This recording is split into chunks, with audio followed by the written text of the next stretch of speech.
Donc, salam alaikum. On continue et on va voir ce que dit la norme française NFC 1500 sur l'installation des deux parafoudres.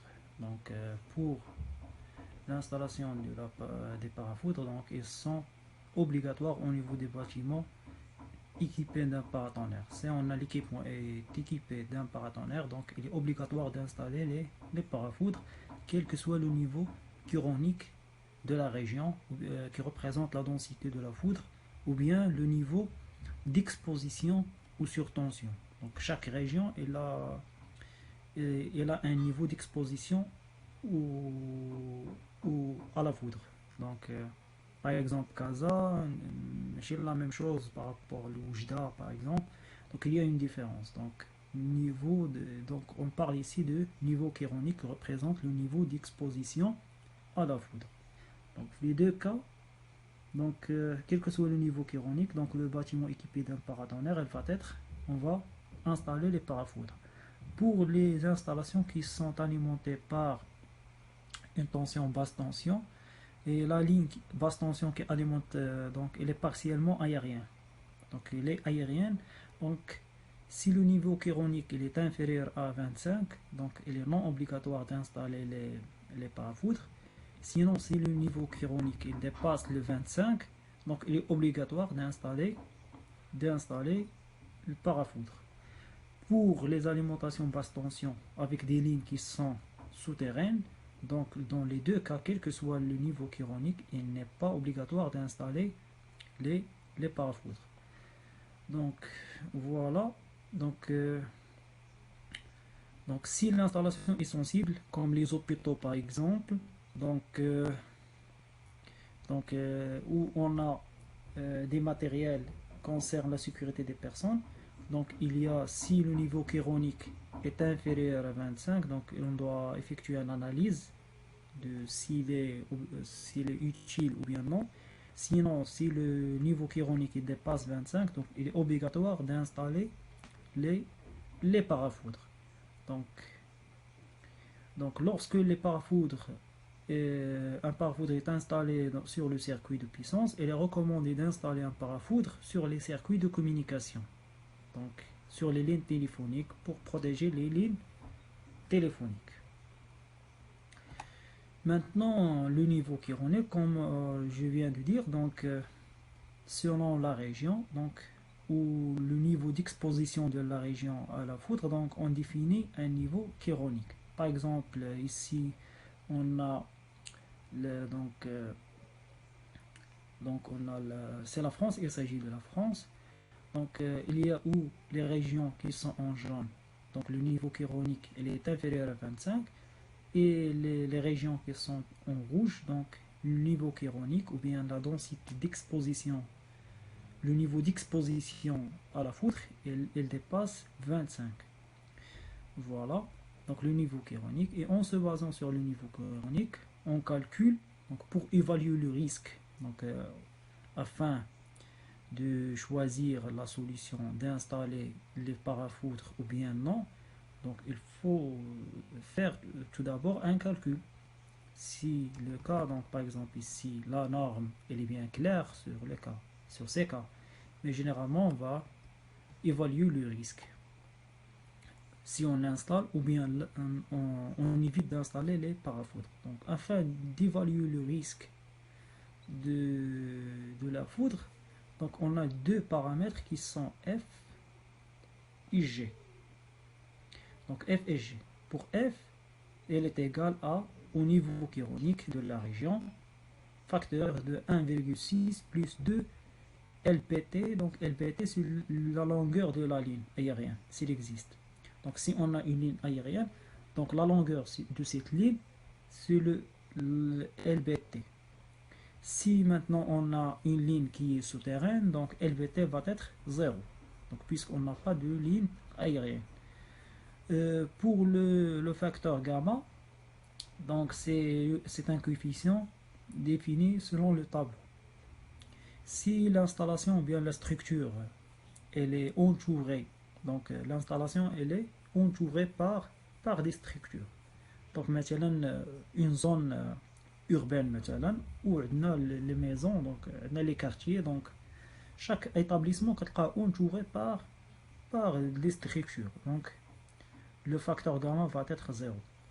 Donc si maintenant في une région اللي هي ما بين الurbain والrural يعني ما بين الحضاري والقروي donc كاينين des structures à proximité mais قلال donc le facteur gamma va être 0,5. Si le terrain est plat et découvert donc عندنا واحد l'installation في واحد مثلا في واحد لا زون اللي هي rural وكاين l'installation بوحدها ما داير بها والو donc automatiquement le gamma va prendre une valeur de 0,75. Sinon il y a l'installation dans un site اللي هو montagneux donc dans les montagnes donc le facteur gamma prend une valeur de 1. Donc après tout remplacement des facteurs par leur valeur, donc on va calculer le coefficient f. Donc voilà selon cette relation là. Pour le coefficient g, il est égal à m plus i plus p. Donc pour chaque lettre on va savoir sa signification. Donc pour le m, donc m il s'agit du prix du matériel, donc on va donner la valeur de 1 à m si le coût donc le matériel اللي عندنا في l'installation elle a la même valeur que donc le coût ديالو il est à peu près le même coût que l'installation de la parafoudre. Donc le coût باش غتقام علينا l'installation ديال le parafoudre il est de même valeur que le coût de l'installation اللي عندنا حنا les équipements اللي كاينين في l'installation. Donc في هذا le cas on va donner au coefficient m 1 la valeur de 1. Sinon on va donner la valeur 2 في le cas اللي كيكون le prix ديال l'installation ديالنا يعني les équipements اللي كاينين في l'installation elle dépasse 5 fois la valeur de l'installation ديال parafoudre. Sinon on va donner la valeur 3 à m في le cas où le prix des équipements اللي كاينين في l'installation elle dépasse 10 fois la valeur ديال l'installation ديال parafoudre. Pour la lettre I, donc il s'agit du coût de l'indisponibilité du matériel. Donc, le cas où le matériel est en panne, donc l'effet dialogue, on va donner 1 si l'indisponibilité, donc sans incident à l'activité, l'équipement est en panne, mais quand on a un problème à la production, la production est continue. Donc, on va donner à I une valeur de 1. Sinon, on va donner à I une valeur de 2. Si la taille de l'équipement en panne, donc on va avoir une interruption, mais partielle, donc quelque chose de partiel. ماشي total يعني ما كاينش عندنا un arrêt total de la production ولكن غيبقى عندنا واحد غير partiellement عندنا واحد problème. Donc sinon on va donner à I une valeur de 3 si l'indisponibilité يعني la taille de l'équipement طاح لينا en panne. Donc on va avoir un arrêt total, donc un arrêt économiquement inacceptable. Donc on va avoir un arrêt, donc faites le cas, on va donner à I une valeur de 3. Pour la dernière lettre qui est P, c'est la conséquence de l'indisponibilité du matériel et là, les personnes, la sécurité des personnes. Dans le cas où la taille de l'équipement en panne, mais qu'il n'y a aucun risque à les personnes, donc on va donner à P une valeur de 0. Sinon, si la taille de l'équipement en panne, on va avoir des risques à l'humain, comme l'incendie par exemple. Donc, on va donner une valeur de 5, la lettre P. Ou une fois on prend les trois valeurs de M, I, P, on effectue la somme, c'est la valeur de G.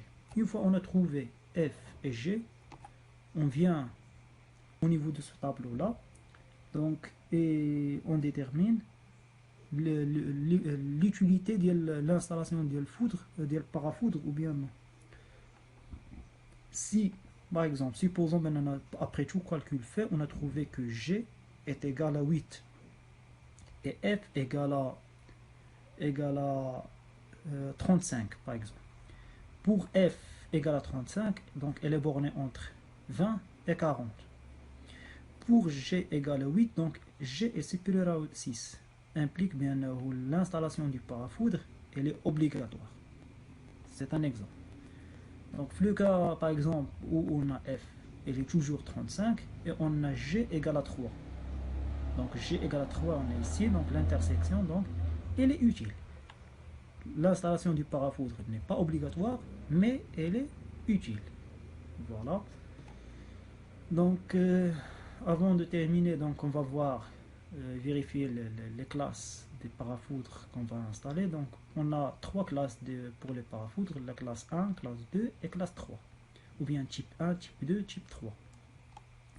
Pour le type 1, ils ont une très forte capacité d'écoulement et ils sont destinés à la protection en tête de l'installation. Donc les qui connaissent tête de l'installation, ce sont les parafoudres de type 1 et qui contiennent à l'intérieur un éclateur. Voilà.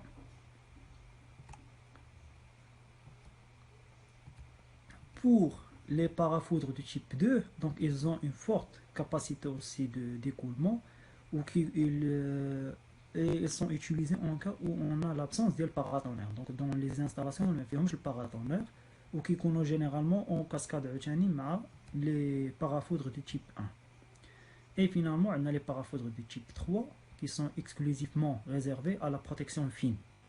Ils sont installés pour des équipements, des récepteurs spécialement pour des récepteurs. Et sont toujours installés derrière le type 1 ou type 2. Voilà.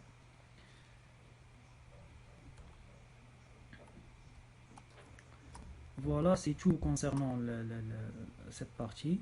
Donc on continue avec un exemple d'installation de parafoudre.